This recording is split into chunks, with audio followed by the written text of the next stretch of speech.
గోంగూరని 5 నిమిషాలు ఉడికించుకోవాలండి. గోంగూర బాగా ఉడికిన తర్వాత ఎగ్స్ వేసుకోవాలి. స్మెల్ గుమాయిస్తుందండి.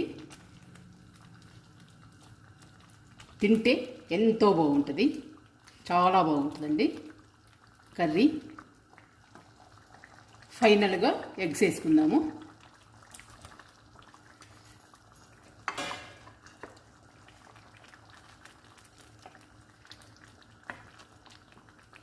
ఎగ్స్ను కూడా గోంగూరలో 2 నిమిషాలు ఉడికించుకోవాలి.